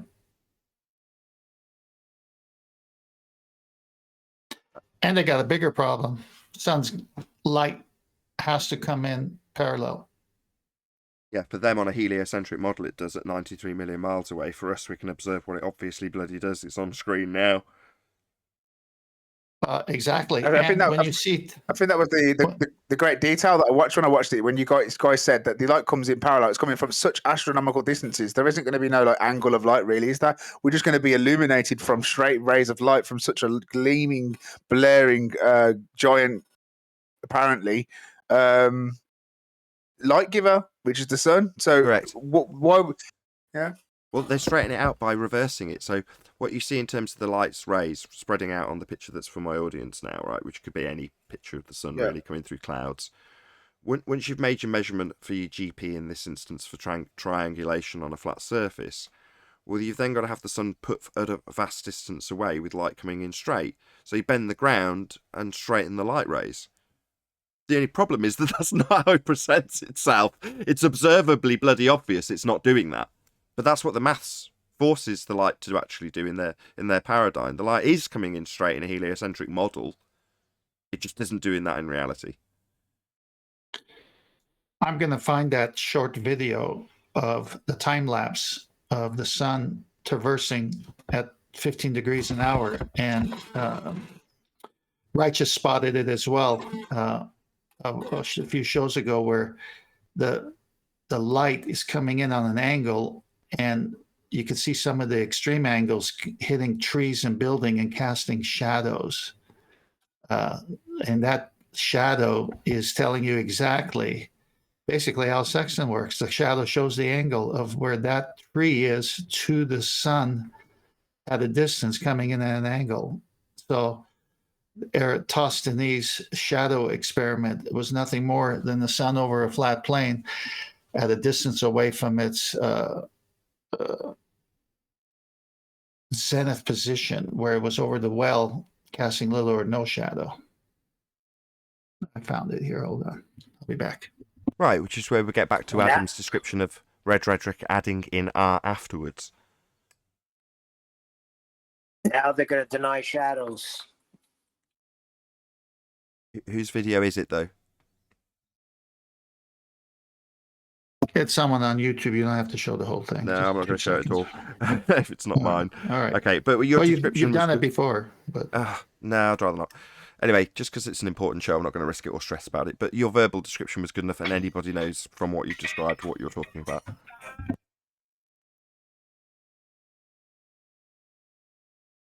get fussy about these things. I was talking with Jaren over Skype, and he's exactly the same, because I was asking him to mirror something, and he was like, I don't mirror things. People take down your channel that way, it affects your monetization. No. I'm like, yeah, fair enough. You know, once bitten, twice shy. Don't blame me, mate. Not at all. all right, dude. Once you're legit, you can't mess around. Once you're legit. Do you mind if I share it in Master B for others to see, but not to post? I'm not the bossy. You do whatever you like. Okay. Do not mirror this. Watch it. You'll see what I'm talking about. You need to make a video then, so we can play it on Nathan's show. I have other things to do. When you have time. Time, is that the cause of something? It's just a matter of time. It'll appear out of nowhere by itself. That is actually probably true because there's people listening to this, so it's not magic if that does happen. Just like the Big Bang, yeah? Just like the Big Bang. Something Coming from into nothing. existence from nowhere, boom. Right, there it all is. Everything. Just very concentrated. No intervention. All the laws of physics just appeared and just everything intricately fall into a lovely centricate pattern, and everything just seems to have order and balance and karma and It's not just a physics violation, it's a mathematics violation as well, because they divide by 0 and get everything. It's nuts, isn't it? It makes no sense. They before keep we saying move on- that we misunderstand it by saying that we're saying it comes from a nothing. We understand that you think it comes from an unknown, but even then, just a very matter of information, just the very existence of it, that proves that there was an intent there. That's an input from something. Something had to have structured this material to be matter or to be something. So it's I can't see how you can have order without any sort of input. Input is the creator. However they want to word it, Information. I think this. You got it right first time. Information. Yeah, it's the one. Yeah. I have a question about what I was another gonna topic. Hold on. Go ahead, Eric. What was your question? I wanted to go back to the other day when you had that Wiggles guy on, and we were talking about. Well, you guys were talking about the moon not being able to be seen when you can't see it, and him saying that you can see it at 0.08 or whatever it was. Yeah. Yeah. So when I was listening to that conversation, I was wondering, like, okay, his statement is like, we know that you can't see the moon during a new moon. Like we go out, we can't see it, but he was saying that you can see it. So I was thinking, like, if he could provide his proof that he was claiming, would it be? Would this be the proof? Hold on. He said you Hold can on, Ted. calculate Hold on. it, I and didn't hear then the end of his question. Can you say the end of your question again? sorry. So would this be his proof if he had provided you a YouTube video of a guy like getting a telescope? You can't see the moon, and then he provided like a guy getting his telescope out, putting his camera onto his telescope, like but before pointing it up at the empty sky, and then zooming into where the moon is expected to be, and then suddenly being able to see a little bit of light. Would that be evidence? What you're asking is, would seeing 0.8% of a moon that is claimed to be visible proof that you can see 0.8% of a moon that's visible? Showing it is a pretty good start, I would say. But we can't. So like, what I'm thinking is that because you know how when things get too under that angle, like we can't resolve it with our eyes, right? Because it's too small of an angle, just like when something's going over the horizon.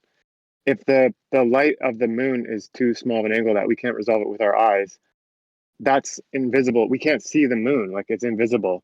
But then if you take out the telescope and zoom in, and then now you can see it. So if he had provided that evidence, would both statements be Sure. true? Like your question seems to hinge on the means of acquisition, and that wasn't up for debate. He told me to go and get a telescope to do what you're describing could be done to achieve evidence of his baseless assertion. So yes, by whatever means he wanted to, he can go out and say, look, idiot, if you want to throw in an ad hom, you can't see 0.8% of the moon because it's beyond the diffraction limit that is very interesting to us all currently. However, I can pull out this telescope and there you go. Here's 0.8% of it visible now because it's got a larger aperture. And you go, oh wow, don't I look stupid? There's 0.8% of it, all right. Don't I feel dumb? But you'd have to show it for us to start investigating it as the evidence, and at that point you're then qualifying what's been presented on an evidential standard. But we haven't got that yet. He just, his response, when we asked him to do precisely what you're asking, if that would be a sufficient standard to provide evidence of your claim in the first instance, right? Well, when we asked, he was like, are you, as grown men, asking me for a picture of the moon? And yes, that's precisely what we're asking for. Yeah, but when he was acting like that, it seems like he was just trolling. So if would someone be able to back that claim? Like, has anyone ever seen anyone do that? Is that a real thing? So to paraphrase, has anybody seen a moon you can't see? That's a good question. I mean, it's hilarious that what he said is you guys are giving it concreteness yet, and you're asking him to do the very thing that you should do as a person who brings their argument in. If you're going to bring an argument to a debate, I mean, you probably should bring your evidence for it. Yeah, I mean, I brought some evidence with me. I didn't understand my evidence, but I brought evidence. I didn't understand my R value and what I was probably looking for atmospheric conditions, a complete different sort of rule set. But I did bring evidence, but I didn't understand my evidence when I was called out on it. Now, this guy hasn't even brought any evidence, and now you're asking, obviously, Nathan to go and do what he should have done first when he presents it to him. It's completely absurd. Yeah, it's a burden of proof reversal fallacy, but ultimately speaking, he's got a claim that is unsubstantiatable, i.e. you can see something that can't be seen, but it's part of the paradigm that it can be. You just can't see it. That's part of the paradigm also. Now, we know that, but that means that he's got to defend it indefinitely, to say, no, you can't see it. Are you stupid? Are you toddlers to ask for a picture of something that can't be seen? It's like you're claiming it's there, 0.8% of it can be seen, if 0.8% of it can be seen. Well, don't ask me to show it you. You could go out and get a telescope and do it yourself. Well, if I can do it, you can do it, present it to us. It's the same as Rumpus telling me that I can go to the North Pole to get 90 degrees to it when in a position where I'm assuming a sphere's beneath me, because he can't do it. Suddenly it's reversed the burden of proof time and tell you how easy it would be for you to do it. Just go out and do it, you pathetic idiot. What, get your evidence of your claim? No thanks. Go do their shopping for them. I'm still confused though, because let's say like there was a guy in the woods and he was hiding with camouflage and you can't see him, but you look harder and then suddenly you can see him. Right? Like, he can't be seen, but then you can see somebody who can't be seen. Right? Yeah, and if you like that... well, he had a description of that, didn't he? That came up too. So he's saying, when you see it and you can only see 35% of it. Well, there's a black bit that you can also see when you can see the lit bit. Well, that's what it's like. It's like, I know what that looks like. I've spent plenty of time looking at the moon with my naked eye and with the telescope and with binoculars and with lots of other devices, right? So I've got a pretty good idea what that looks like. Thank you. And does it look like that when there's a new moon? Do you just see the black disc go by? Do you, bollocks? No, you don't.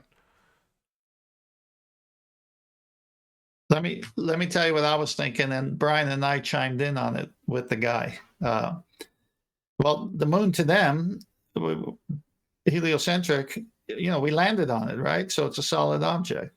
And so when the new moon comes, the silhouette of that solid object should be blocking the stars behind it. So he said he can calculate where it's going to be, but you can't see it. All right, fine.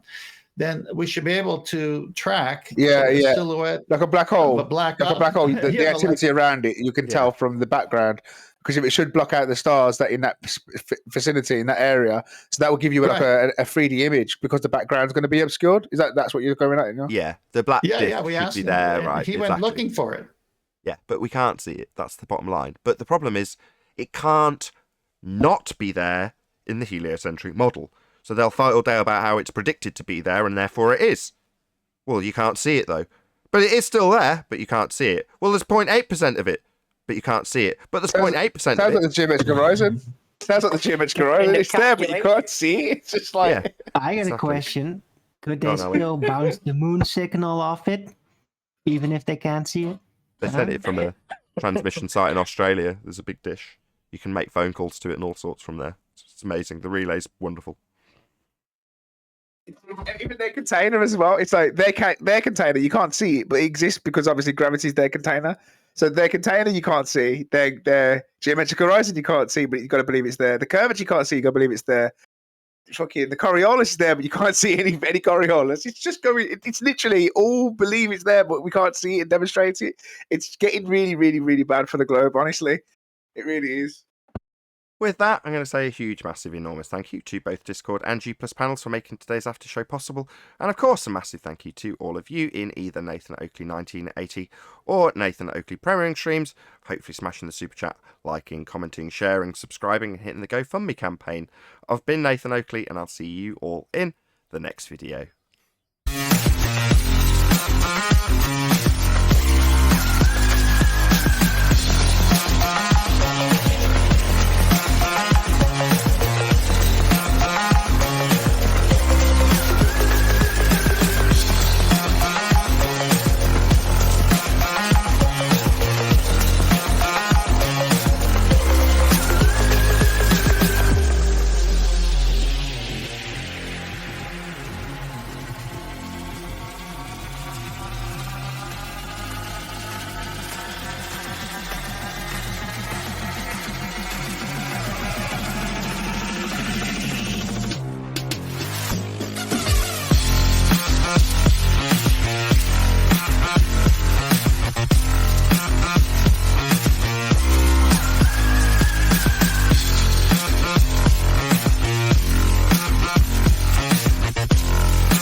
lovely day.